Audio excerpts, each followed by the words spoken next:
Wala po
sa inyo lahat po, congratulations sa ngalan po ng Teachers nila. Panguli ko po alam nyo, ang biyahe o paglalakbay papunta sa college, iba-iba pinagalingan. Ako po, sabi ko sa inyo nung elementary, wala akong medalya. Pero si Teachers nila, simula kinder, elementary graduation, high school graduation, siya po ay maraming valedictorian ng kanilang klase. Pagdating po sa UP, pantay-pantay na po kami doon. Pero siya po graduate sa amin, siya po yung aming University valedictorian. Buong UP. Kaya magsikap kayo mga anak. Maging masaya kayo sa pag-aaral. Yan lang po ang panghahawakan ninyo sa inyong buhay. Congratulations po sa ating lahat. Magandang umaga po.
Dito ang mga teacher, pabata ng pabata. Di ba? Alam niyo kung bakit? Kasi dalawang pamahalaan ang tumutulong sa kanila. Ang unang-una, ang pamahalang Luzon ng Maynila, at pangalawa, ang ating representative from the Congress, Teacher Stella Kimbo. Tama, di ba? Kaya naman, kitang-kita natin ang tuwa ng mga teachers na sabi nga nila, sana dito na lang ako habang buhay. Kasi baka mamaya dumating ang time, kayo ay hindi na makilala ng inyong mga asawa at kayo pabata na ng pabata. Wala kayong stress, no? Walang stress dahil magagaling, mababait ang mga estudyante. Tama ba? Anyway, mahirap ang buhay.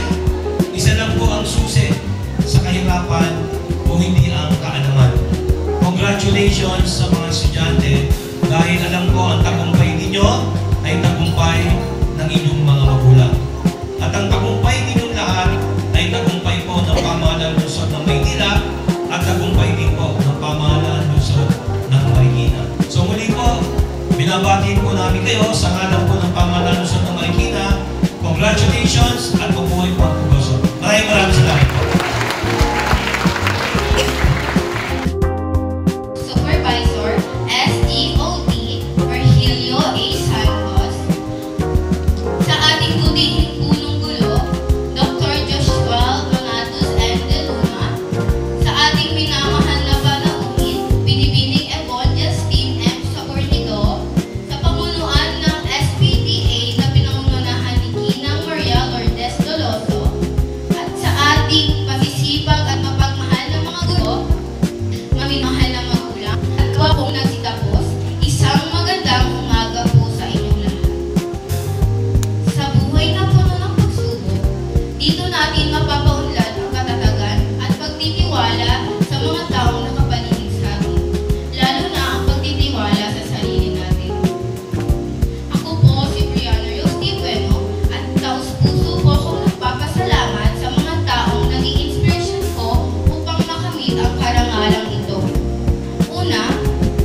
Okdok, Ginang Maribig Arpon, Ginoong Aaron Pascual, Ginang Marieta Calvan, at Ginang Kelly Tabusi.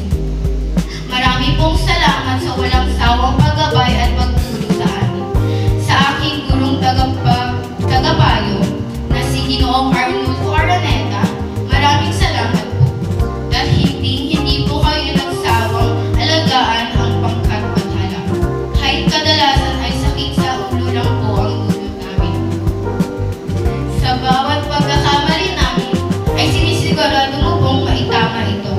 Alam po namin ginagawa ninyo ito para matuto kami at mapunta sa tamang landas. Kay Ginang Candy na aking guru sa English, maraming salamat po sa paggabay sa bawat hakbang bilang campus journalist upang ako ay maging mahusay sa larangang ito.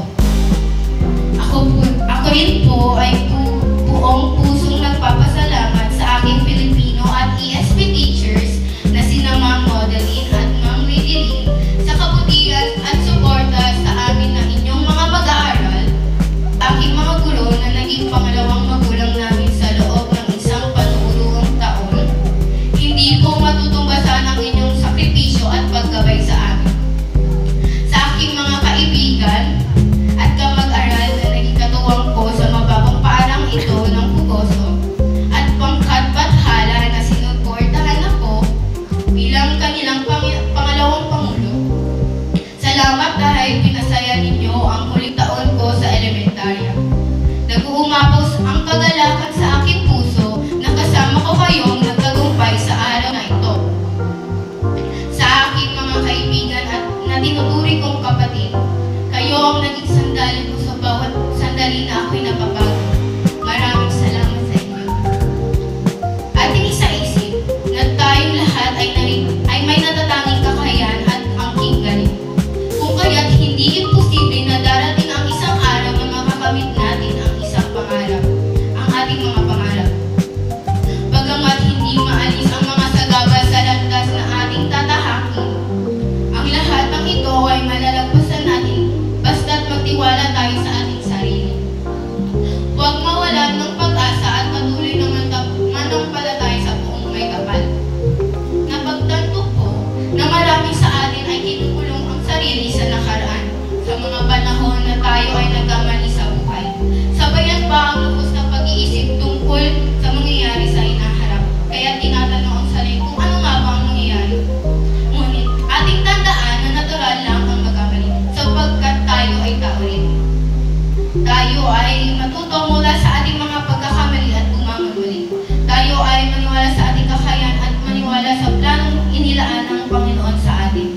Let's do our best and the Lord will do the rest. Ating hagaan ang kasalukuyan. Kung saan kaya natin punan ang ating mga kakulangan, itama ating mga kamalian at ugaliing paghandaan ang hinaharap. Ating alalahanin na nasa palad natin ang pagbabago ng Pilipinas. Tayo ang pag-asa ng bayan, kung kaya tayo dapat ay nagtutulungan, maghangad ng maayos at may pagkakaisang bagong henerasyon, hindi hadlang ang ating murang edad para makatulong sa bansang umuunlad. Sa ating pagkakaisa, tayo ay magiging kaagapay ng bagong Pilipinas.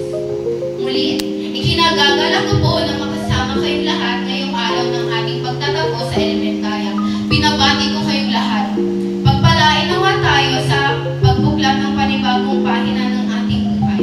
Sabi nga ni Albert Lincoln, the best way to predict the future is to create it. Mabuhay, Bugosians!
and Rose Witch, and Mami Claire, thank you so much. And thank you po sa lahat ng dumadaan sa aking live at pumunta sa aking live video pala. Pagkasyungan naman, live ako ng live ko. Video na naman ginagawa. Thank you sa dyan. I love you all and God bless you all.